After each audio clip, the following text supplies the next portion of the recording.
Hello, everybody. Welcome to the second session of our stage E. Can you all hear me? Yes, I can hear you from my end. Okay, Yes, that's I good. hear you, ma. Okay, that's good.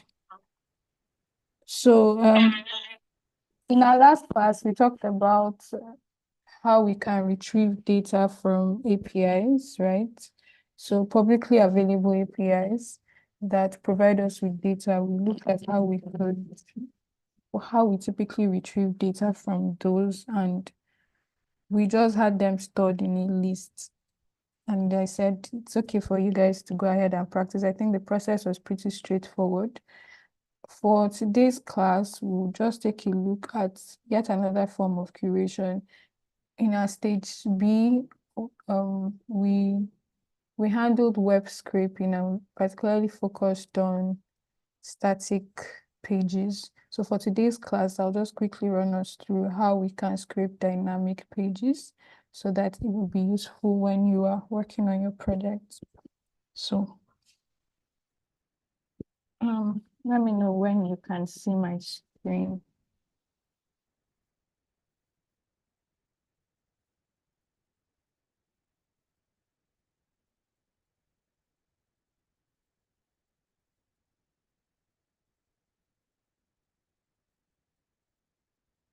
Can you see my screen? Yes, ma. Yes, yes, we can. Okay, all right. So Yes. like I said, we'll be looking at scraping dynamic web pages, right?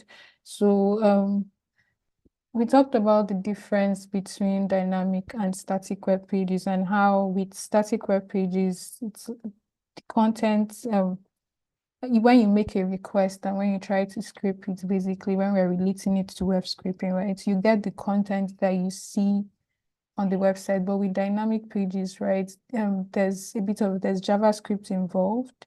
So there are some scripts that are used to render the content of the website dynamically, meaning that when you try to use your typical scraping libraries, like send a request to the website, use Beautiful Soup to parse the HTML that you get, it doesn't quite work out because those pages are rendered dynamically. And sometimes the website can decide to have a static HTML content to just be rendered. And so your request is not pulling the dynamic content, it's rather pulling the static content that is just rendered as a placeholder.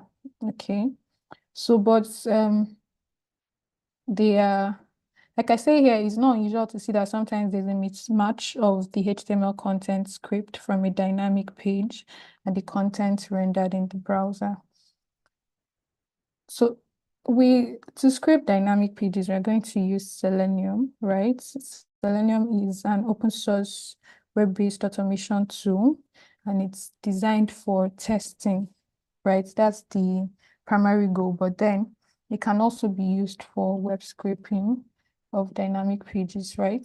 So provides a set of tools and libraries for various programming languages to interact with web browsers and automate tasks like filling out forms, clicking buttons, navigating through web pages, and scraping data.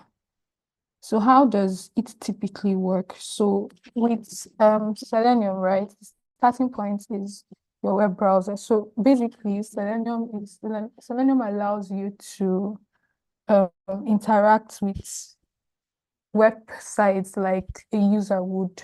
Okay, so to interact with a browser, you would need a web driver, right? So this driver is specific to the browser. Okay, so if you're using Chrome, you need a web driver, you need a Chrome driver. If you're using Firefox, you need a Kaggle driver. So there are various drivers and web drivers that are specific to there are various web drivers specific to the browsers that you are using. And after installing the driver, you need to put it in a path where when you're writing your code, Selenium can detect that web driver and use it to interact with the browser on your system, okay? And so we now, after we're done with installing our WebDriver and putting it in the proper path, we get to work with Selenium Python bindings, which is basically we install the Selenium library, which is what gets to interact with the WebDriver, which in turn interacts with our browser. So we write, Selenium exposes its APIs through the Selenium library, which we can work with and basically write our code to scrape or do whatever we want to do. So that's a brief summary of what Selenium is really about. And so next thing we're going to do, we're going to be looking at scraping this Amazon site. So I have here, let me just quickly close this up. So I have the Amazon website here, and I want us to, for our demo today, I want us to just try to scrape some things off of this website, right? So notice that I'm going to be using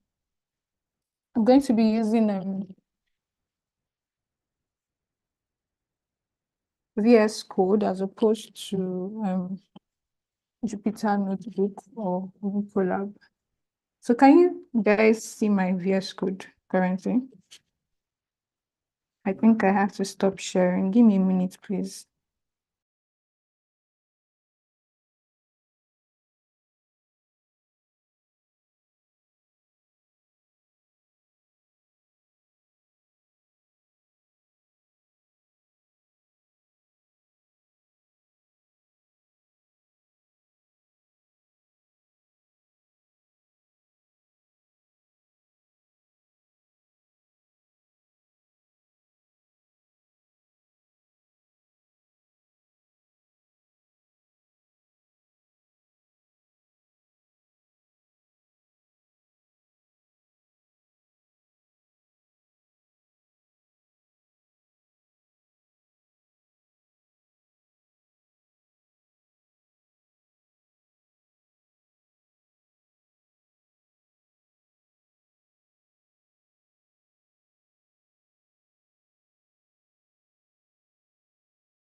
Okay. Can you guys see my screen and hear me? Yes, ma. Okay, yeah, sorry, I needed to quickly plug my laptop to power. All right, now we're just going to try and, so I'll take us back to the browser where we are going to be working with, and I did a search for electronics, but we could try something else. Let's see.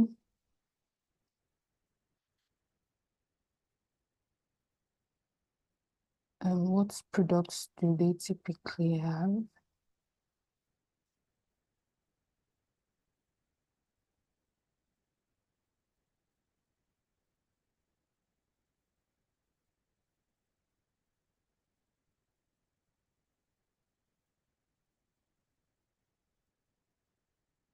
Okay.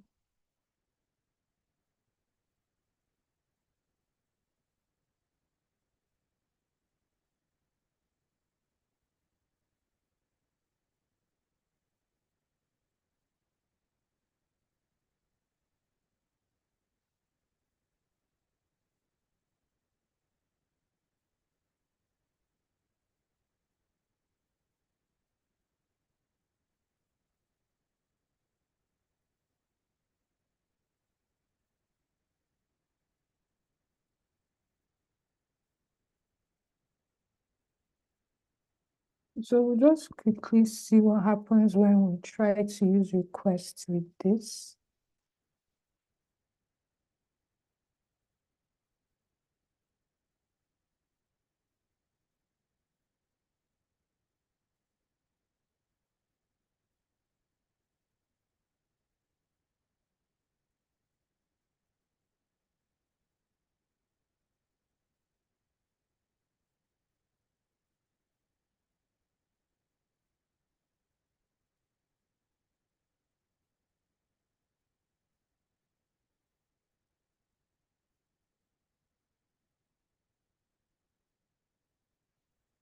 So we see that we get a 503 error, which basically means the website is not allowing us to send a request.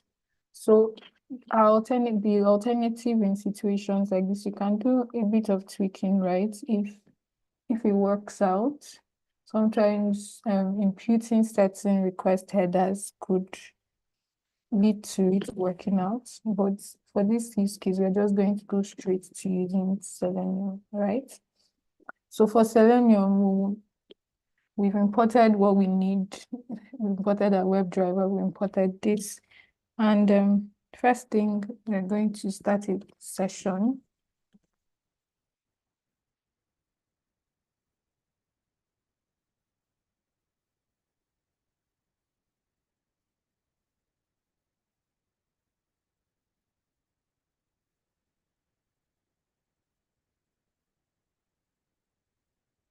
And then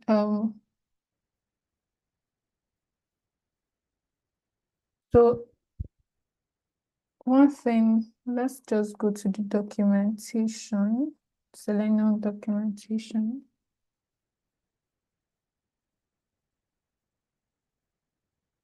So Selenium offers a number of ways for us to locate our elements. We can locate elements via a number of attributes. So we have the ID, we have the name, which this is like the tag, the element itself. We have the XPath, which is like the path. So let me show you what that basically means. So let's say I want to inspect this element. Excuse me. And so the name would be, the name of this element, right, is going to be let's see, let me just narrow it down. Let's see where that takes me. Okay, I have this here. Okay, so I can see that the element name is span, right? The class is this, all of that.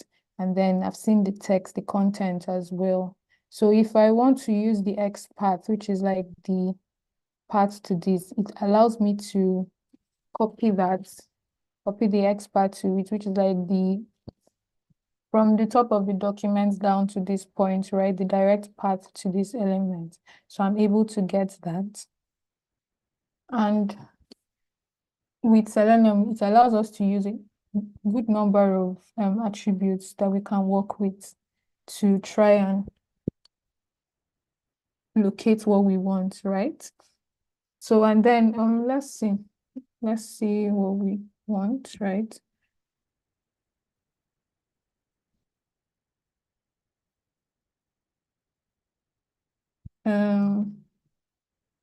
So sorry, I'm just going to copy this. And then we'll modify it for our use case, yes. Okay. So rather than, let me copy this and paste this here. So rather than using, I'm using Firefox as well, actually. I have already installed my Pego driver and it's already in the path that it needs to be, right? So rather than do this, start a session, right? And then close it. I'm using this, right? So which will start the session at the end of running all my commands is going to close the session for me, okay? So now here, what I'm just basically going to do is I'm going to find the elements, right? From here, let's just replace this with what we want.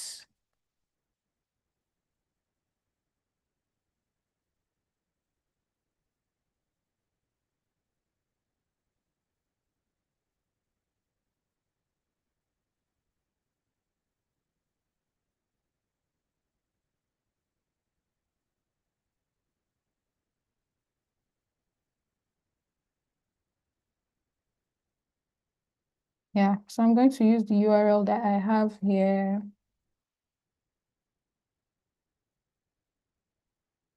I don't want to accept anything for now. And I don't want to, what are we going to be looking for in particular? Let's go back to our website and just run that. So we want to be looking at, let's see, we have span here. We have the class. Let's try to find it by, first we need to figure out the container element, right? So let's just try to find the container element for this.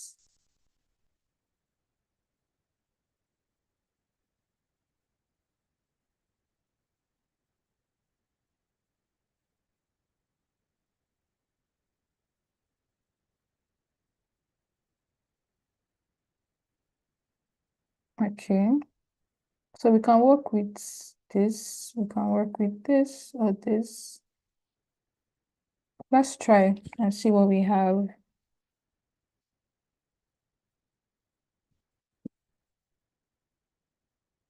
So we don't need to send any keys, we don't need this either. But then let me just go back to that. So basically this is about if you need, let's say you're trying to log in, you're trying to so remember we said this is imitating user interaction with a browser. So you're trying to send some form of input, right, back to the server, right?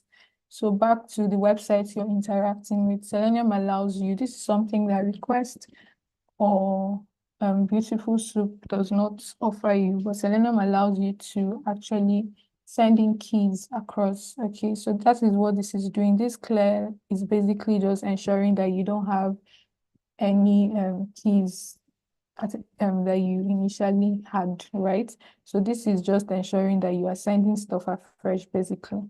So that's what this is about, but we don't want to use it. So we'll stick with what we have.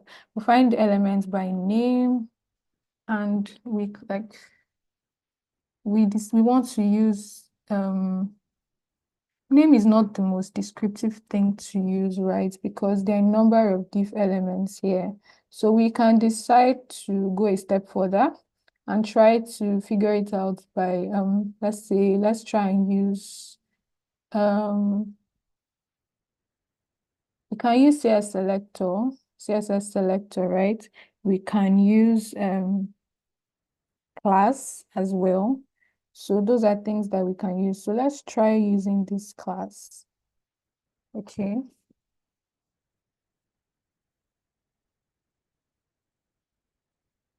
Let's just try using that class and see what we have.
Okay, I'm not sure what this error is about. Oh, that's true. We did not actually initialize this. So depending on like I said earlier, depending on the browser you're working with, right? You're going to need to, you can't have Chrome and decide to work with Firefox. You're going to have issues. But because I'm using Firefox as here, so I decided I have the driver for Firefox installed as well. So that is what I am working with. Okay.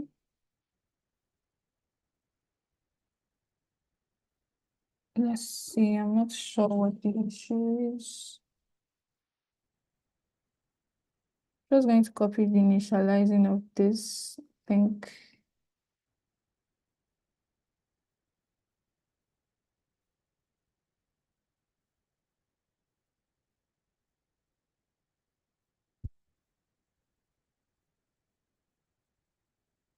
We're missing something here.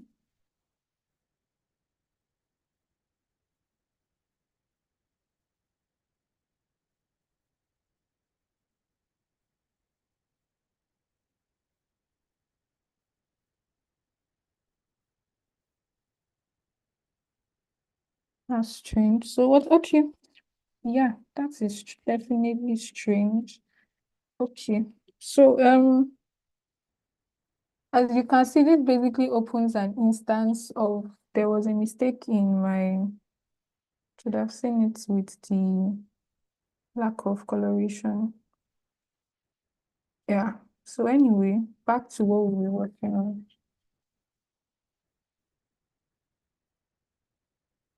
We've seen that it opens an instance of Firefox. I'm just going to pull this up so that we can see.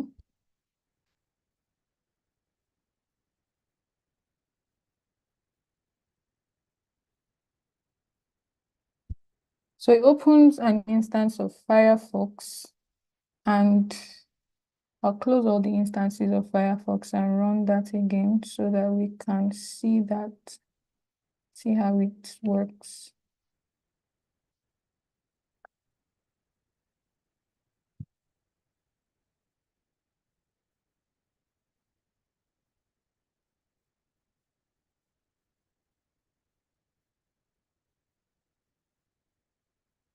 Okay, so it opens an instance of Firefox and navigates to it and tries to find whatever we want it to find by the class name, right? And then we can get the text as well that we're looking for.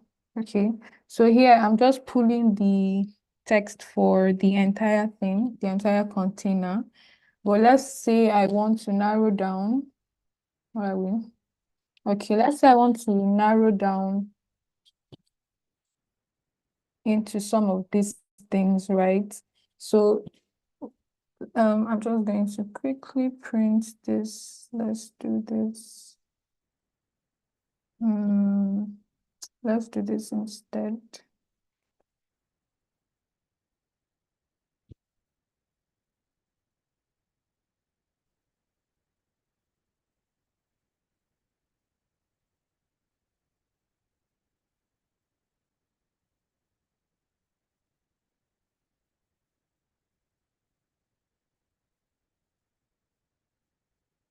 Okay, so we've seen the type that we have here, right? And one thing I want to point out is that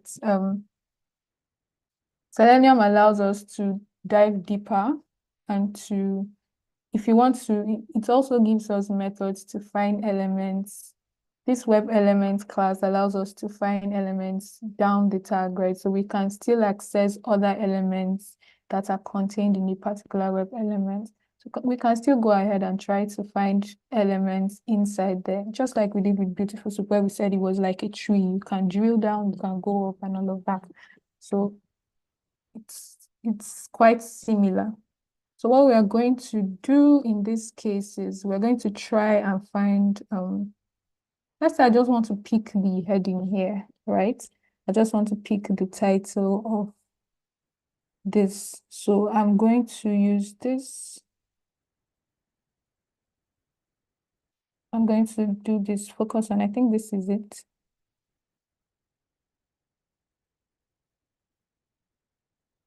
How to narrow down. Okay, that is not it. So this is it, right? So we can narrow down on that and just try to, let's Well, use,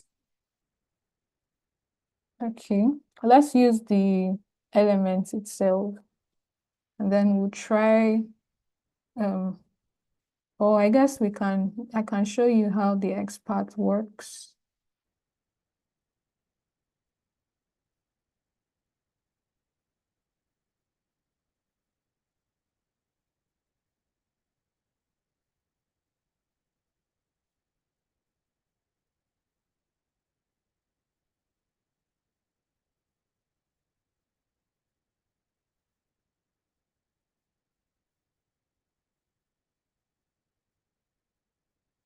So, what happened?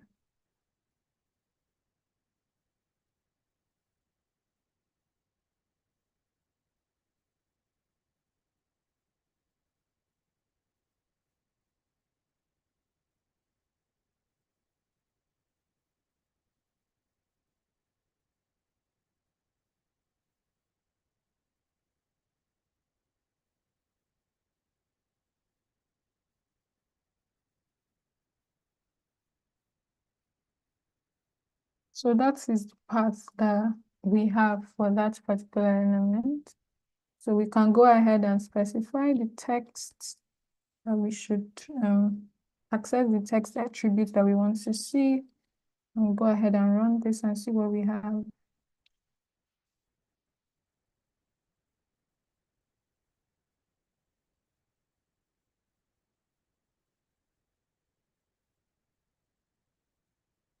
So we see that we've been able to access the name. One other thing I'll just quickly show us is also we can use CSS selectors, right? So if you want to do a combination, because with Beautiful Soup, right, it allows us to pick a name and then filter by certain attribute. It might not necessarily. The way to approach that here, you can use CSS selectors, which combines the elements as well as like the various attributes, right, of that element. So that's what we're going to do here. We're just going to try to use this and see what we have.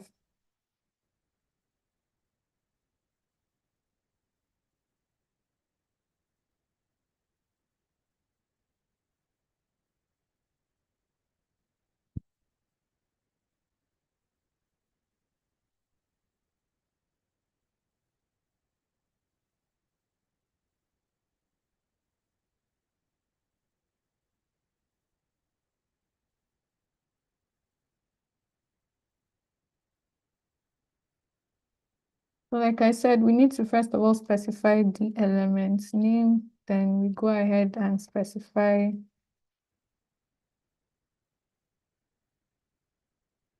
the rest of the attributes. So a size medium, a color base, and a text normal. Size medium.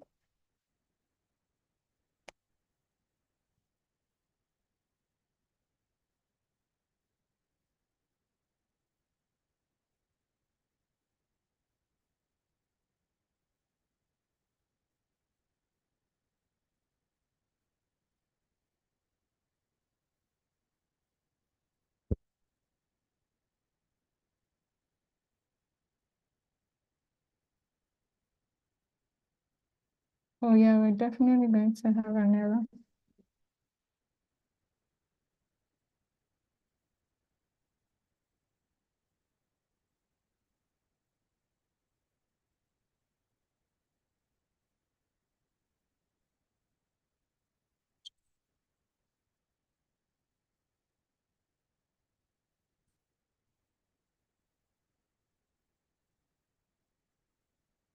Okay, so we have something similar. So these are just some of the ways that you can use Selenium to get to what you want on your website that wouldn't allow you to work with requests.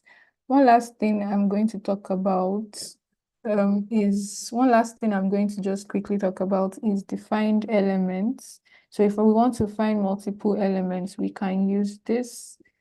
allows us to find multiple elements, which will in turn give us like a result set, a list, right? A list of the various web elements that we find. So we're going to try that out. I'm going to try that out here, and then we'll try to access all the names within this. So I'll just get this running now. Please give me a minute, guys.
In this case, right, because the X path is like specific to the particular element, using the X path and specifying a particular path is not really going to work. So we tend to want to use the X path when we have like a general element we're working with. And yeah, but when we want to like generalize things, so we can use some of the other attributes, that would be easier to work with. So I'll go back to our browser and we'll try to pick up some of a more general name that we can, a more general like attributes that we can work with. So we've already seen that, I think from here, from what we did previously, I think we saw that using the CS selector worked. So let's just do that. So let's do this. Let's get this into a list. Let's just get the names.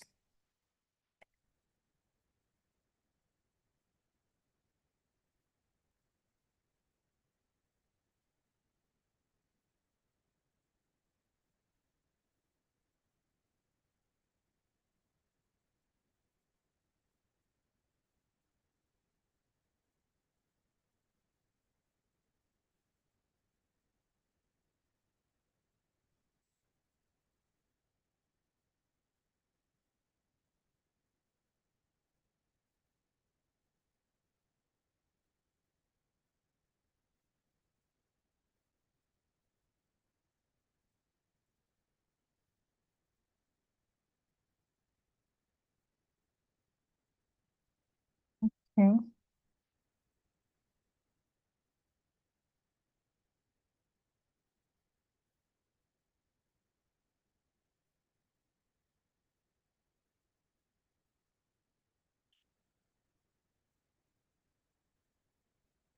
Okay, so yeah, this is not advisable actually. So what we can do instead, I was hoping that we would do this without running into errors, but what we can do instead is try to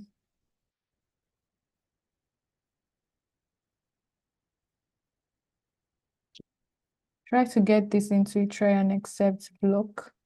Then we can also try to print this out initially so that we can be sure that we are getting what we want. So I'll just get our elements, initialize the results, and get this here.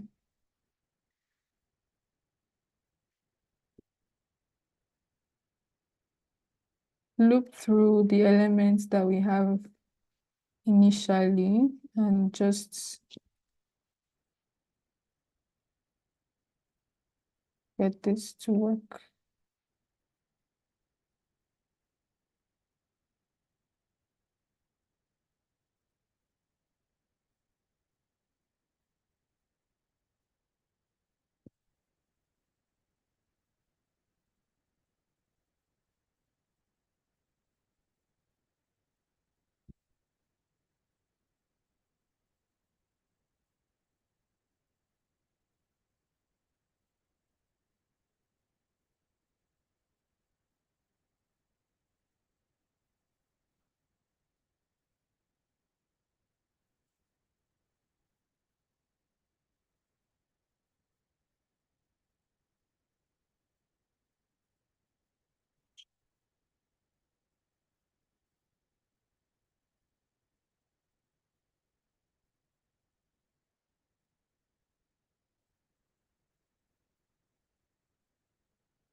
Okay, we can cross-check this against our list. So we have, let's see.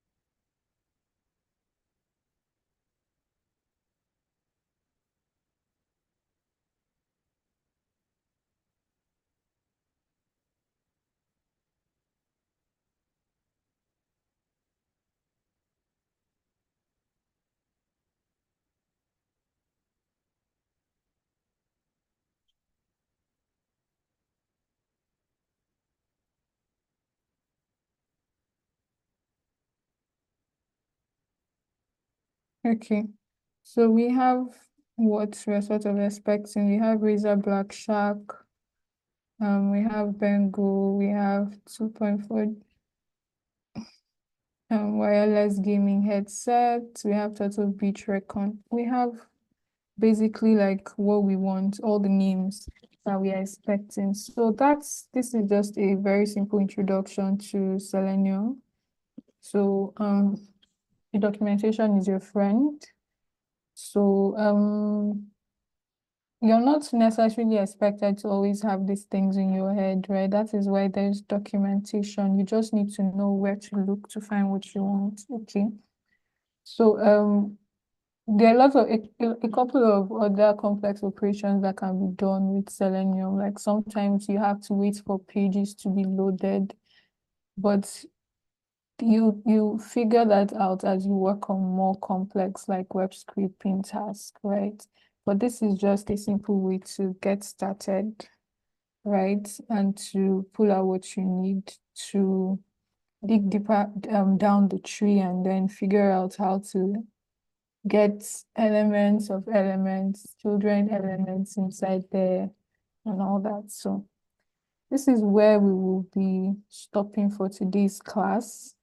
So I think this should provide you with a way to go about the project, the scraping task. But this is all we'll do on scraping for this stage because we handled scraping in this stage of its own. Okay. All right. So do we have any questions?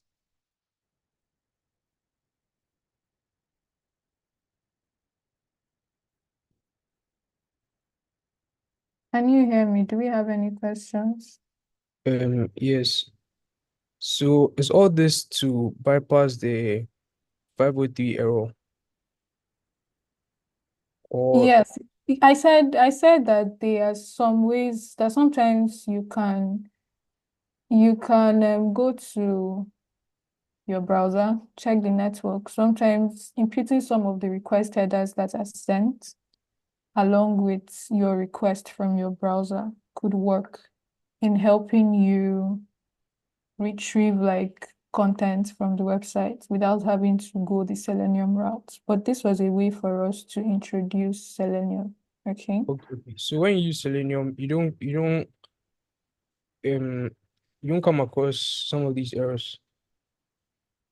Yeah, when you use Selenium is like basically imitating a Oh, user's interaction with a browser. So it doesn't Selenium doesn't come off like the way request comes off like as an automated websites can immediately detect that this is an automated request, okay. not so for Selenium. Yes. For sure. Thank you. All right. Okay, so any other question?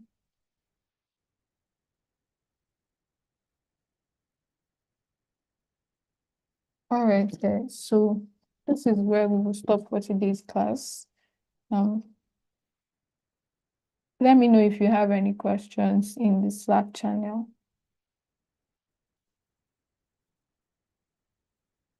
We'll be sharing the notebook by the third class, right? I'll share this notebook in the next class.